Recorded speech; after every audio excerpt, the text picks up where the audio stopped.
All right, today what I'm doing is I've welded up some tube doors for my Bronco II.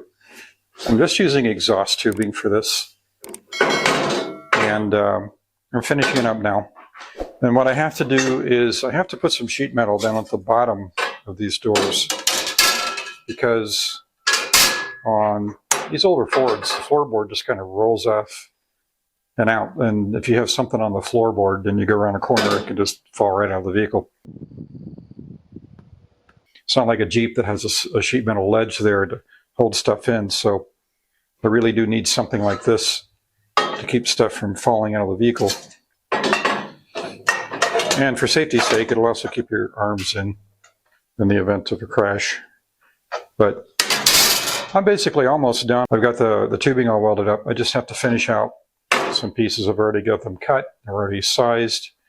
I just have to do a little welding, a little paint work, and we'll be done. So you can follow along and watch me do that.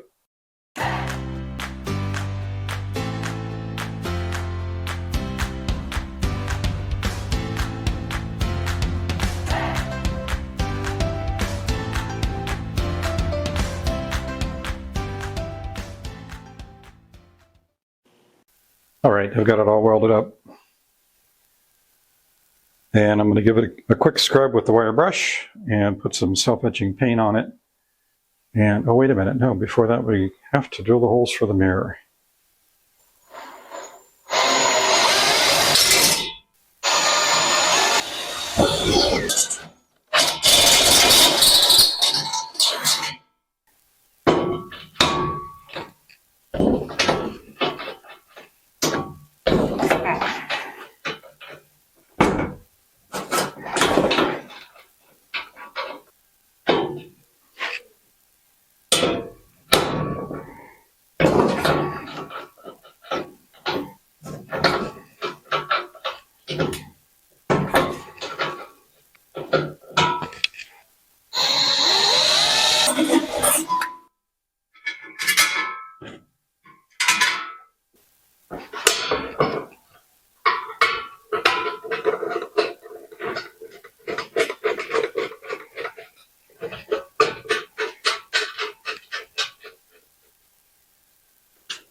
And that's basically it. So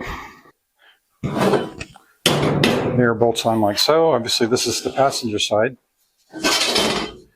And we can adjust there. And then for the latch, all I'm using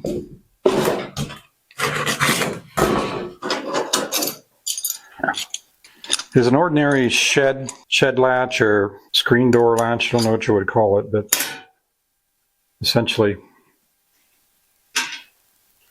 this is what's going to hold the doors closed. And essentially all this is going to do is the door latch stud that comes out of the factory setup is a Torx on the inside, so this will index inside of that. So when I open it and close it, this works just fine. And that's all it's going to hold the doors closed. Now, I don't know if that's going to be acceptable, but I just have to try it and see. And if it doesn't work, I'll just have to come up with a better way. But for now, I'm going to try that and see if that works, and we'll go from there. So now, the next step is to take everything apart and paint. So I'm going to hit it with some self-etching primer and some black, and then let it dry, and we'll be done.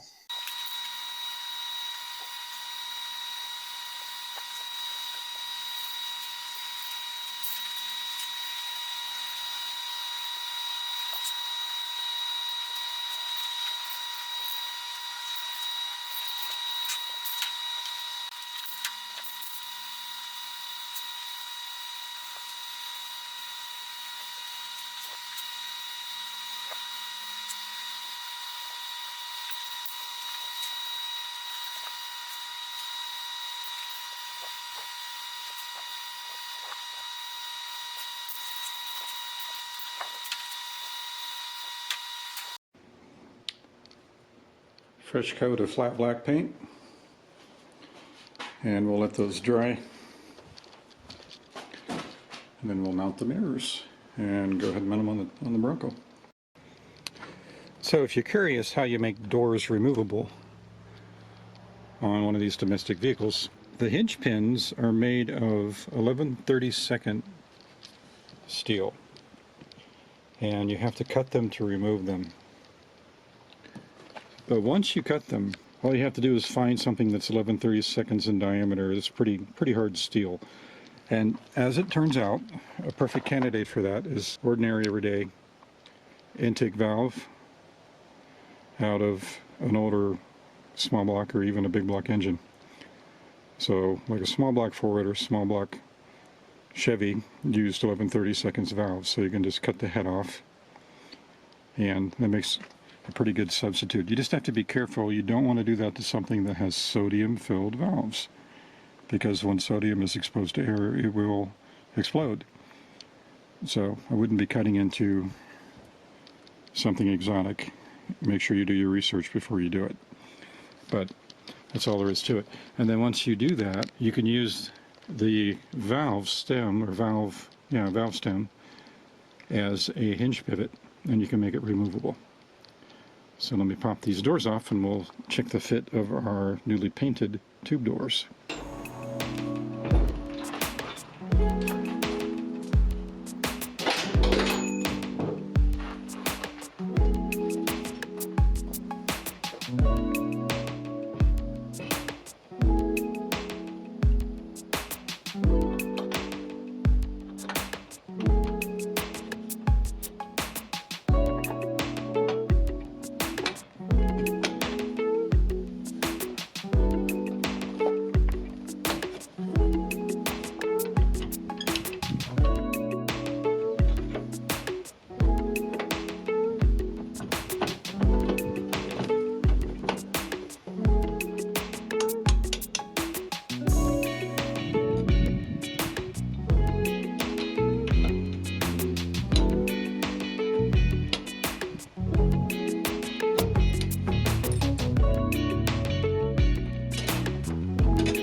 Here's the end result.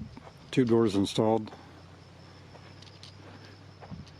I personally think it looks quite nice.